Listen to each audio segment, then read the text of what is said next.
കേരള സ്റ്റോറിയുടെ രണ്ടാം ഭാഗത്തിന്റെ ഒരു ടീസർ കൊണ്ടുവന്ന് മുസ്ലിങ്ങൾക്കെതിരെ വലിയൊരു നീക്കം നടത്താൻ ഒരുങ്ങിയവർക്ക് 24 ചർച്ചയിലൂടെ അല്ലെങ്കിൽ ഹാഷ്മിയും ഈ രാഹുൽ ഈശ്വരും അൻസാരി ഉസ്താദും കൂടി ചേർന്ന് പൊളിച്ചടുക്കിയിരിക്കുകയാണ്.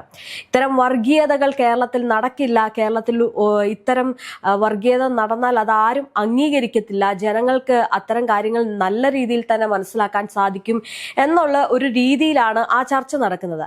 അപ്പം ഈ വർഗീയ കലാപം അല്ലെങ്കിൽ ഒരു വർഗീയ നീക്കങ്ങൾ ഉണ്ടാക്കാൻ നോക്കിയവർക്ക് വലിയൊരു തിരിച്ചടി കൂടിയാണ്. അപ്പൊ ഇങ്ങനത്തെ ചർച്ചകൾ എത്രത്തോളം ഗുണം ചെയ്യും? അതായത് ഈ ഒരു വിഷയത്തിൽ, ഈ കേരള സ്റ്റോറി പോലുള്ള വിഷയങ്ങളിൽ എത്രത്തോളം ആയിരിക്കും ഇങ്ങനത്തെ ചർച്ചകളൊക്കെ ഗുണം ചെയ്യുന്നത്? രേഷ്മ, ഇങ്ങനത്തെ ചർച്ചകൾ ഒരിക്കലും കേരള സ്റ്റോറിക്ക് ഗുണം ചെയ്യില്ല. മറിച്ച് കേരള സ്റ്റോറി പോലുള്ള പ്രൊപ്പഗണ്ടകളുമായി കേരളത്തിൽ വരുന്ന സകലർക്കും ഒരു വലിയ മുന്നറിയിപ്പ്, തിരിച്ചടി എന്ന നിലയിലേക്ക് ഇത്തരം ചർച്ചകൾ എന്നും അത് നല്ലത് തന്നെയാണ്. കാരണം കേരള സ്റ്റോറിയുമായി ബന്ധപ്പെട്ട് നമ്മുടെ മാധ്യമങ്ങൾ സ്വീകരിച്ചൊരു നിലപാട് അത് വളരെ സ്തുത്യർഹമാണ്, അത് എടുത്തു പറയേണ്ടതാണ്. കാരണം കേരള സ്റ്റോറി 2 എന്നൊരു പേര് വിട്ടിട്ട് എന്ത് വൃത്തികേടും ഇവിടെ പ്രചരിപ്പിക്കാം എന്ന നിലയിലേക്ക് ഒരു അജണ്ട സെറ്റ് ചെയ്ത് നടപ്പാക്കുകയാണെങ്കിൽ അതിനെ കേരളം ഒറ്റക്കെട്ടായി എതിർക്കും, ചെറുത്തു തോൽപ്പിക്കുമെന്നതിൻ്റെ ഏറ്റവും വലിയ ഉദാഹരണമാണ് ഏറ്റവും ഒടുവിൽ ഇന്നലെ നടന്ന 24 ന്യൂസിൽ നടന്ന ചർച്ച. 24 ന്യൂസിലെ ഹാഷ്മിയാണ് ഇന്നലത്തെ പ്രൈം ടൈം ചർച്ച നയിച്ചത്. പ്രൊപ്പഗണ്ടകൾക്കെതിരെ ശക്തമായ നിലപാടുമായി ഹാഷ്മി അതിൻ്റെ ഇൻട്രോ തന്നെ എന്നത്തെയും പോലെ തന്നെ ഹാഷ്മിയുടെ ഇൻട്രോ എന്ന് പറയുന്നത് വളരെ ഗംഭീരമായിട്ടുള്ള ഇൻട്രോയാണ്, തീ തുപ്പുന്നത് പോലുള്ള ഇൻട്രോയാണ്.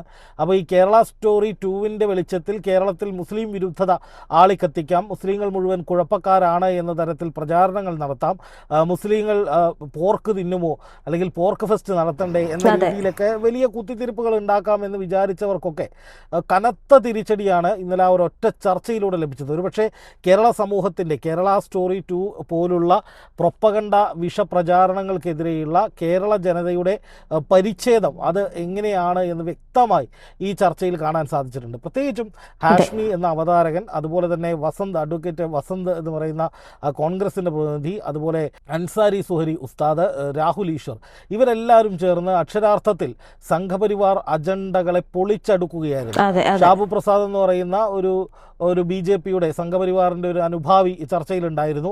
അദ്ദേഹം ഈ കേരള സ്റ്റോറി പോലുള്ള സിനിമകളൊക്കെ ഒരു ഓർമ്മപ്പെടുത്തലാണ്, പൊതുസമൂഹത്തിന് ആവശ്യമാണ്, അല്ലെങ്കിൽ ഇത്തരം സിനിമകളൊക്കെ കേരളത്തിൻ്റെ പല വികൃത മുഖങ്ങളെയും തുറന്നു കാട്ടുന്നു എന്നൊക്കെ പറയാൻ വേണ്ടി പലതവണ പരിശ്രമിച്ചു, അല്ലെങ്കിൽ അങ്ങനെ സ്ഥാപിക്കാൻ വേണ്ടി വലിയ തോതിൽ പരിശ്രമിച്ചു. പക്ഷേ എല്ലാവരും ഒറ്റക്കെട്ടായി നിന്നുകൊണ്ട് ആ ചർച്ച മുന്നോട്ട് കൊണ്ടുപോയതോടുകൂടി സംഘപരിവാറിൻ്റെ വിദ്വേഷ അജണ്ടകൾ പൊളിഞ്ഞടുങ്ങുകയായിരുന്നു. ശരിക്കും പറഞ്ഞാൽ ഇത്തരം ചർച്ചകൾ അല്ലെങ്കിൽ ഇത്തരം കൃത്യമായി കേരളത്തെ തകർക്കാനുള്ള, കേരളത്തിൽ കലാപമുണ്ടാക്കാനുള്ള, മുസ്ലിം വിരുദ്ധത ആളിക്കത്തിച്ച് ഈ സമൂഹത്തെ ഭിന്നിപ്പിക്കാനുള്ള അജണ്ടകൾക്കെതിരെയുള്ള ഇത്തരം ചർച്ചകൾ തുടരുക തന്നെ വേണം. അല്ലെങ്കിൽ ഇത്തരം ചർച്ചകൾ മാതൃകാപരമാണെന്നാണ് പ്രാഥമികമായി എനിക്ക് തോന്നിയിട്ടുള്ളത്. അതെ, അത് മാത്രമല്ല ഇതിൽ പറയുന്ന ഒരു കാര്യമുണ്ട്. അതായത് എന്ത് പറഞ്ഞാലും എപ്പോഴും ഇത്തരം കാര്യങ്ങൾ വരുമ്പോൾ മുസ്ലിങ്ങൾക്കെതിരെ ഉള്ളൊരു ടാർഗറ്റോട് കൂടിയാണ് പറയുന്നത്. അത് അൻസാരി അതിൽ വ്യക്തമായിട്ടും പറയുന്നുണ്ട്. അതായത് അദ്ദേഹം പറയുന്ന ഒരു കാര്യമുണ്ട്, ബീഫ് തിന്നരുത് എന്ന് പറയാൻ നിങ്ങൾ ആരാണ്? അതായത് അവർ പറയുന്നത് ബീഫും മുസ്ലിംസും തമ്മിൽ ഒരു ബന്ധമുണ്ട് എന്നുള്ള രീതിയിലാണ് RSS പറയുന്നത്. പക്ഷേ സത്യത്തിൽ അങ്ങനെ ഒരു ബന്ധമില്ലാന്ന് അൻസാരി ഉസ്താദ് പറയുന്നുണ്ട്. മാത്രമല്ല അദ്ദേഹം പറയുന്ന വേറൊരു കാര്യം എന്ന് പറയുന്നത്, അവരുടെ ഒരു രീതിയിൽ ഈ പന്നി കഴിക്കുന്നത് അവർക്ക് ഒരു ഹറാമാണ്. പക്ഷെ എന്നും പറഞ്ഞിട്ട് അവർ ആ പന്നി കഴിക്കണം എന്നുള്ള രീതിയിൽ, അല്ലെങ്കിൽ പന്നി കഴിക്കരുത്, അതാ മറ്റുള്ളവർ കഴിക്കണം നിങ്ങൾ കഴിക്കരുത് എന്നൊന്നുള്ള ഒരു ഇതില്ല. അതായത് അവർക്കത് ഹറാമാണ്, നിങ്ങൾക്ക് ഇഷ്ടമുണ്ടെങ്കിൽ അത് വിൽക്കാം, നിങ്ങൾക്ക് ഇഷ്ടമുണ്ടെങ്കിൽ അത് കഴിക്കാം എന്നുള്ളതാണ് അവരിൽ പറയുന്നത് എന്നതാണ്. അപ്പോൾ ഇത്തരം കാര്യങ്ങൾ അവർ ക്ലിയർ ആയിട്ട് പറയുമ്പോൾ ഇവിടെ നേരെ നോക്കുമ്പോൾ ഇത്തരം ഈ സംഘപരിവാറായിട്ടുള്ള അനുകൂലികൾ പറയുന്നത് എന്താ? ബീഫ് കഴിക്കരുത്. നമുക്കറിയാം ഈ ഉത്തരേന്ത്യയിലൊക്കെ നോക്കിക്കഴിഞ്ഞാൽ ബീഫ് കഴിച്ചതിന്റെ പേരിൽ ഈ മരിച്ചവർ വരെ ഉണ്ട്, അതായത് അടി കൊണ്ട് മരിച്ചവർ വരെ ഉണ്ട്. എന്നിട്ടാണ് ഇത്തരം കാര്യങ്ങൾ കേരളത്തിലേക്ക് അല്ലെങ്കിൽ ഒരു കേരള സ്റ്റോറി ആണെന്നും പറഞ്ഞിട്ട് ഇറക്കുന്നത്. അല്ല, ഇതിൽ നമ്മൾ കാണേണ്ട ഒരു കാര്യമുണ്ട് രേഷ്മ, എന്താണെന്നറിയോ, ഇവിടെ ഈ കേരള സ്റ്റോറി 2 എന്ന് പറയുന്നതിൻ്റെ അതിൻ്റെ അണിയറ പ്രവർത്തകർ മാധ്യമങ്ങളെ കണ്ടപ്പോൾ അവസാനം മാധ്യമങ്ങളുടെ ചോദ്യങ്ങൾക്ക് മുന്നിൽ പിടിച്ചു നിൽക്കാൻ കഴിയാതെ ഇത് കേരളത്തിൻ്റെ സ്റ്റോറി അല്ല, ഇത് ഉത്തരേന്ത്യയിലെ സ്റ്റോറിയാണ് എന്നും പറഞ്ഞ് അവർക്ക് ഊരിപ്പോരേണ്ടി വന്നു, തടി ഊരേണ്ടി വന്നു. എന്ന് മാത്രമല്ല, അതിൻ്റെ വിവാദമായ ടീസർ, ബീഫ് കുത്തിക്കയറ്റുന്നതും അത് തുപ്പിക്കളയുന്നതുമായിട്ടുള്ള ആ ടീസർ പിൻവലിക്കാമെന്ന് ഒടുവിൽ അതിൻ്റെ അണിയറ പ്രവർത്തകർക്ക് ഗതികെട്ട് ഹൈക്കോടതിയിൽ സമ്മതിക്കേണ്ടി വന്നു. ആ ടീസർ പിൻവലിക്കുകയാണെന്ന് അവർ പറയുകയാണ്. അപ്പോൾ ഇത്രയൊക്കെ ഉള്ളൂ ഈ വിദ്വേഷ പ്രചാരകരുടെ നട്ടലിൻ്റെ ബലം, അല്ലെങ്കിൽ അവരുടെ ചങ്കൂറ്റം എന്നൊക്കെ പറയുന്നത്. പച്ച നുണ അങ്ങ് അടിച്ചു വിടുകയാണ്. അതിനെതിരെ ശക്തമായി എല്ലാവരും കൂടി ഒറ്റക്കെട്ടായി നിൽക്കുമ്പോൾ പേടിച്ച് പിന്മാറുകയാണ്. ഇപ്പം ഈ ഷൂ തക്കുന്ന പാരമ്പര്യം എന്നൊക്കെ പറയുന്ന പോലെ അവർ പേടിച്ച് മാപ്പിരക്കുന്ന അവസ്ഥയാണ് കാണുന്നത്. വീണ്ടും മാപ്പ് എന്ന് പറഞ്ഞിട്ട് വരികയാണ്. അപ്പോൾ ഇത്തരം നീക്കങ്ങളെ, അതായത് ഇത്തരം വിദ്വേഷ പ്രചാരണങ്ങളെ, വിഷപ്രചാരണങ്ങളെ പൊളിച്ചടുക്കുക തന്നെ വേണം എന്നതിൻ്റെ വ്യക്തമായ ഉദാഹരണമാണ് ഈ പറയുന്ന വിഷയത്തിൽ, അതായത് ഈ കേരള സ്റ്റോറി 2 വിഷയത്തിൽ ഇപ്പോൾ കേരളം കണ്ടുകൊണ്ടിരിക്കുന്നത്. ഇപ്പോൾ അൻസാരി ഉസ്താദിനെ നമുക്കറിയാം, അദ്ദേഹം ഇൻസ്റ്റാഗ്രാമിലും ഫേസ്ബുക്കിലുമൊക്കെ ഇത്തരം ആശയങ്ങൾ, അതായത് കേരളത്തിൽ വിദ്വേഷമുണ്ടാക്കാൻ, കലാപമുണ്ടാക്കാൻ, മുസ്ലിം വിരുദ്ധത പ്രചരിപ്പിക്കാനൊക്കെ ആയിട്ട് നടത്തുന്ന ബോധപൂർവമായ വിദ്വേഷ നുണ പ്രചാരണങ്ങളെ നിരന്തരമായി പൊളിച്ചെടുക്കുന്ന ഒരാളാണ് ഈ അൻസാരി സൂരി ഉസ്താദ് എന്ന് പറയുന്നത്. അദ്ദേഹത്തെ രാഹുൽ ഈശ്വർ ഈ അടുത്ത് വീട്ടിൽ പോയി കാണുകയും, രാഹുൽ ഈശ്വർ നമുക്കറിയാം ഒരു വർഗീയ വിദ്വേഷ ഭിന്നിപ്പിന്, അദ്ദേഹം ഒരു ഹിന്ദു ആക്ടിവിസ്റ്റ് എന്നാണ് അറിയപ്പെടുന്നത് എങ്കിലും വർഗീയത വളർത്താനുള്ള, ഭിന്നിപ്പ് ഉണ്ടാക്കാനുള്ള ശ്രമങ്ങൾ എവിടെയുണ്ടെങ്കിലും അതിനെയെല്ലാം ശക്തമായി എതിർക്കുന്ന നിലപാട് സ്വീകരിക്കുന്നയാളാണ് രാഹുൽ ഈശ്വർ. അപ്പോൾ ഈ രാഹുൽ ഈശ്വറും അൻസാരി ഉസ്താദും ഇന്നാൾ നേരിട്ട് കാണുകയും കുറേ നേരം സംവദിക്കുകയും അവരെ യൂട്യൂബ് ചാനലിൽ അങ്ങോട്ടും ഇങ്ങോട്ടും അവരുടെ ആശയങ്ങൾ ഷെയർ ചെയ്യുകയൊക്കെ ചെയ്യുന്ന ആളുകളാണ്. അപ്പോൾ ഇവരെ പോലുള്ള ആളുകൾ നമ്മുടെ നാടിന് അത്യാവശ്യമാണ്. കാരണം നാട് കുട്ടിച്ചോറാക്കാൻ വേണ്ടി നടക്കുന്ന ശ്രമങ്ങൾക്കെതിരെ ഒറ്റക്കെട്ടായ ഒരു പ്രതിരോധം ആവശ്യമാകേണ്ടതുണ്ട് എന്ന് തെളിയിക്കുന്നത് കൂടിയായിരുന്നു ഈ ചർച്ച. ഏറ്റവും പ്രധാനമായിട്ട് നമ്മൾ കാണേണ്ട ഒരു കാര്യം, ഇപ്പോൾ പറയുന്നത് ബീഫ് ഫെസ്റ്റ് നടത്തുന്നു. ഈ പറയുന്ന ഇടതുപക്ഷത്തിൻ്റെ നേതൃത്വത്തിൽ, SFIയുടെ നേതൃത്വത്തിൽ, DYFIയുടെ നേതൃത്വത്തിൽ കേരളത്തിൽ കേരള 2 സ്റ്റോറി വന്ന സമയത്ത്, കേരള സ്റ്റോറി 2ൻ്റെ ടീസർ വന്ന സമയത്ത് ബീഫ് ഫെസ്റ്റ് നടത്തുകയാണ്. ഈ ബീഫ് ഫെസ്റ്റ് എന്ന് പറയുന്നത് ഒരു പ്രതിരോധമാണെന്നേ, അതൊരിക്കലും ആരുടെയും വായിലേക്ക് ബീഫ് കുത്തിക്കയറ്റുന്ന പരിപാടിയല്ല. ബീഫ് ഫെസ്റ്റ് എന്ന് പറയുന്നത് ബീഫ് കഴിക്കരുത് എന്ന് പറയുന്നവർക്കുള്ള ശക്തമായ താക്കീതാണ്. ഇതിനെ സംഘപരിവാർ വേറെ അവതരിപ്പിക്കുന്നത് എങ്ങനെയാ വെച്ചാൽ, ബീഫ് ഫെസ്റ്റ് നടത്തിയ നിങ്ങൾക്ക് പോർക്ക് ഫെസ്റ്റ് നടത്തിക്കൂടെ എന്നാണ് ചോദിക്കുന്നത്. എന്തിനാണ് പോർക്ക് ഫെസ്റ്റ് നടത്തുന്നത്? ഇവിടെ ആരെങ്കിലും പോർക്ക് തിന്നരുത് എന്ന് പറഞ്ഞ് സംഘർഷം ഉണ്ടാക്കുന്നുണ്ടോ? പലയിടങ്ങളിലും ബീഫ് നിരോധിച്ചു, അല്ലെങ്കിൽ ബീഫ് കഴിക്കരുത് എന്ന് പറയുന്നത് പോലെ പോർക്ക് കഴിക്കരുത് എന്ന് ഏതെങ്കിലും ഒരു ഇസ്ലാമിക സംഘടന ഇവിടെ പ്രശ്നം ഉണ്ടാക്കിയിട്ടുണ്ടോ?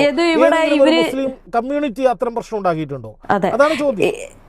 ഇവിടെ ഇപ്പൊ ഈ ബീഫ് കഴിക്കരുത് എന്ന് പറയുന്നുണ്ടല്ലോ, നിലവിൽ ഈ കേരളത്തില് ഏതൊരു ഒരു തോന്നുന്നുണ്ടോ? അതായത് ഈ സംഘപരിവാറുകാർ ബീഫ് കഴിക്കുന്നേ ഇല്ല എന്ന് തോന്നുന്നുണ്ടോ?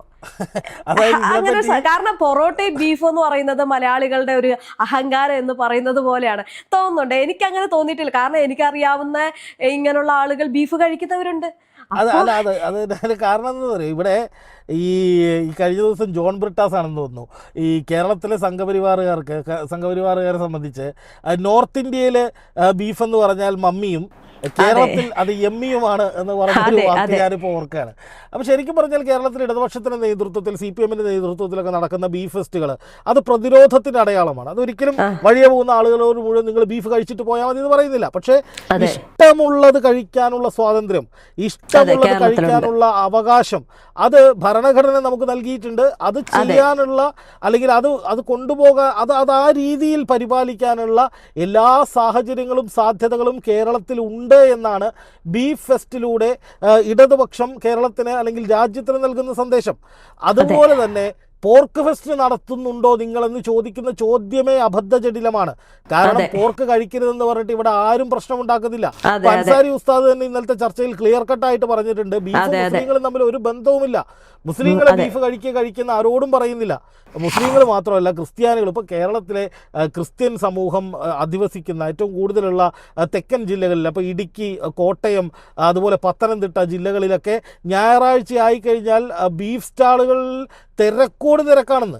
അതെ അവിടെ അവർ ബീഫ് കഴിക്കുന്നുണ്ട്. ഇപ്പോൾ മലപ്പുറം പോലുള്ള പ്രദേശങ്ങളിൽ, മലബാർ മേഖലയിലാണെങ്കിൽ വെള്ളിയാഴ്ചകളിൽ മുസ്ലിംസ് വ്യാപകമായിട്ട് ബീഫ് കഴിക്കുന്നുണ്ട്. ബീഫ് സ്റ്റാളുകളിൽ വലിയ തിരക്കുണ്ട്.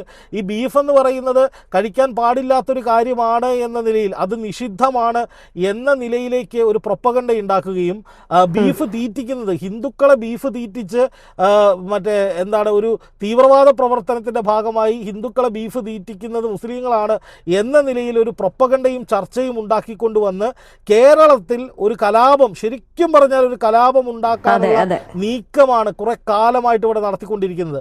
ഇപ്പോൾ ഹലാൽ നോ ഹലാൽ വിവാദം എന്ന് പറഞ്ഞിട്ട് ഇവിടെ പണ്ടൊരു വിവാദം ഉണ്ടായി. എന്നിട്ട് ഒരു സ്ത്രീ പറഞ്ഞത് അവരുടെ ഹോട്ടലിൽ പന്നിയിറച്ചി വിൽക്കാൻ ശ്രമിച്ചതിനെ കുറച്ച് മുസ്ലിങ്ങൾ വന്ന് തടഞ്ഞതിനെ തുടർന്നാണ് അവിടെ വലിയ സംഘർഷം ഉണ്ടായതെന്നാണ് അവർ പറഞ്ഞത്. പക്ഷെ പിന്നീട് പോലീസ് അന്വേഷിച്ചു പോയപ്പോൾ എന്തായിരുന്നു, അത് സാമ്പത്തിക ഇടപാട് സംബന്ധിച്ചൊരു തർക്കമായിരുന്നു. ആ തർക്കത്തിൽ ഈ കുറച്ച് മുസ്ലിം ചെറുപ്പക്കാരുടെ ഇന്ന് ഈ സ്ത്രീ പണം വാങ്ങുകയോ മറ്റോ ചെയ്തു. അതുമായി ബന്ധപ്പെട്ട് തർക്കമുണ്ടായി, ഒരു സംഘർഷമുണ്ടായി. അതിനെ വർഗീയവൽക്കരിച്ച് തനിക്ക് പിന്തുണ ഉണ്ടാക്കിയെടുക്കാൻ വേണ്ടിയിട്ട് ആ സ്ത്രീ നടത്തിയ ഒരു നാടകമായിരുന്നു ഹലാൽ വിവാദം എന്ന് പറയുന്നത്. അതിനെ എന്നിട്ട് ഇവിടുത്തെ BJP-ക്കാർ ഏറ്റെടുക്കുകയും വലിയ പ്രശ്നം ഉണ്ടാക്കുകയും ചെയ്തു. കെ സുരേന്ദ്രൻ പറഞ്ഞത് ഹലാൽ എന്ന് പറഞ്ഞാൽ തുപ്പിക്കൊടുക്കുന്ന ഭക്ഷണമാണെന്നാണ് പഴയ BJP ജില്ലാ പ്രസിഡന്റ് ആ പദവിയിൽ ഇരിക്കുമ്പോഴാണ് അദ്ദേഹം പറഞ്ഞത്. പക്ഷേ ഇവിടെ രാജീവ് ചന്ദ്രശേഖരൻ ഇപ്പോൾ അത്തരം തീവ്ര നിലപാടൊന്നുമില്ല. അദ്ദേഹം താൻ കേരള സ്റ്റോറി സിനിമ കാണില്ല എന്ന് പറയുന്നു. പക്ഷേ കേരള സ്റ്റോറി സിനിമ പ്രദർശിപ്പിക്കാനുള്ള അവകാശം അതിൻ്റെ അണിയറ പ്രവർത്തകർക്കുണ്ട്. അത് ആവിഷ്കാര സ്വാതന്ത്ര്യത്തിന്റെ ഭാഗമാണ് എന്നും BJP പറയുന്നു. സത്യം പറഞ്ഞാൽ എമ്പുരാൻ സിനിമയിലെ പല ഭാഗങ്ങളും കട്ട് ചെയ്യുന്നു. ഹാൽ എന്ന സിനിമയിൽ ആരോ ബീഫ് കഴിക്കുന്ന ഒരു രംഗമുണ്ട്, അത് കട്ട് ചെയ്യുന്നു. ജനനായകന്റെ റിലീസ് തടയുന്നു. അങ്ങനെ ഈ സെൻസർ ബോർഡും ഈ പറയുന്ന ഫിലിം കോർപ്പറേഷനൊക്കെ ഈ ആളുകൾ പല സിനിമകളുടെ കടക്കലും കത്തിവെച്ചിട്ട് ഈ സിനിമയുടെ കാര്യം വരുമ്പോൾ മാത്രം BJP ആവിഷ്കാര സ്വാതന്ത്ര്യം എടുത്തിടുകയാണ്. ബാക്കി വിഷയങ്ങളിലൊന്നും അവർക്ക് ആവിഷ്കാര സ്വാതന്ത്ര്യത്തെക്കുറിച്ച് സംസാരിക്കേണ്ട. അപ്പോൾ എന്തായാലും ഈ കേരള സ്റ്റോറി 2 എന്ന സിനിമയിലെ വിദ്വേഷ പ്രൊപ്പഗണ്ട അത് കേവലം ഈ സിനിമയുമായി ബന്ധപ്പെട്ട് മാത്രം വരുന്നൊരു പ്രൊപ്പഗണ്ടയല്ല, മറിച്ച് ഏറെക്കാലമായി സംഘപരിവാറിൻ്റെ ആളുകൾ, ഇപ്പോൾ PC ജോർജ് ഉൾപ്പെടെ ഇത്തരത്തിൽ പല ഭാഷണങ്ങളും കേരളത്തിൽ നടത്തിയിട്ടുണ്ട്. ഇവരുടെയൊക്കെ ലക്ഷ്യമെന്ന് പറയുന്നത് കേരളത്തിൽ ഒരു കലാപം ഉണ്ടാക്കുക, ഒരു സംഘർഷം ഉണ്ടാക്കുക, ഒരു ഭിന്നിപ്പുണ്ടാക്കുക എന്നുള്ളത് തന്നെയാണ്. അപ്പോൾ അതിനെതിരെയാണ് സംഘടനകൾ ശക്തമായിട്ട് പ്രതിഷേധിക്കുന്നത്. ഞാൻ ശരിക്കും പറഞ്ഞാൽ ഇടതുപക്ഷം നടത്തുന്ന ബീഫ് ഫെസ്റ്റ് അല്ലെങ്കിൽ കേരള സ്റ്റോറി 2 വിവാദവുമായി ബന്ധപ്പെട്ട് ഇടതുപക്ഷം, DYFI, SFI ഒക്കെ സ്വീകരിച്ചിരിക്കുന്ന നിലപാട് വളരെയധികം കൈയടിക്കപ്പെടേണ്ട ഒരു നിലപാട്. ഇങ്ങനെയൊക്കെ തന്നെ ഈ ഫാസിസ്റ്റ് സമീപനങ്ങളെ തകർക്കാൻ പറ്റൂ, അല്ലെങ്കിൽ അതിനെ ചെറുത്ത് തോൽപ്പിക്കാൻ കഴിയൂ. അപ്പോൾ അത് മാത്രമല്ല, ഇപ്പോൾ കോൺഗ്രസിൻ്റെ നിലപാടാണെങ്കിലും സംഘപരിവാറിനെതിരായിട്ടുള്ള ശക്തമായ നിലപാട് സ്വീകരിക്കുന്നുണ്ട്. ഇപ്പോൾ അൻസാരി ഉസ്താദ് ആയാലും ഹാഷ്മി ആയാലും രാഹുൽ ഈശ്വർ ആയാലും അവരൊക്കെ ഈ വിധത്തിൽ ചർച്ചകൾ നടത്തി പൊതുസമൂഹത്തിനെ കാര്യങ്ങൾ ബോധ്യപ്പെടുത്തി കൊടുക്കുന്നത്, അല്ലെങ്കിൽ പൊതുസമൂഹത്തിനെ ഭിന്നിപ്പിക്കാൻ ശ്രമിക്കുന്ന ശക്തികൾക്കെതിരെ ഒറ്റക്കെട്ടായി നിലപാട് സ്വീകരിക്കുന്നത് സ്വാഗതാർഹമാണ്. ഇത്തരം ചാനൽ ശ്രമങ്ങളെ 24 ചാനലിൻ്റെ ഇത്തരം ഈ നീക്കം കയ്യടി അർഹിക്കുന്നതാണ് എന്ന് മാത്രമല്ല, ഒറ്റക്കെട്ടായി ജനങ്ങളെ ബോധവൽക്കരിക്കാൻ നിന്ന അവർക്കെല്ലാവർക്കും ഒരു സല്യൂട്ട് നൽകാനും ഞാൻ ആഗ്രഹിക്കുകയാണ്.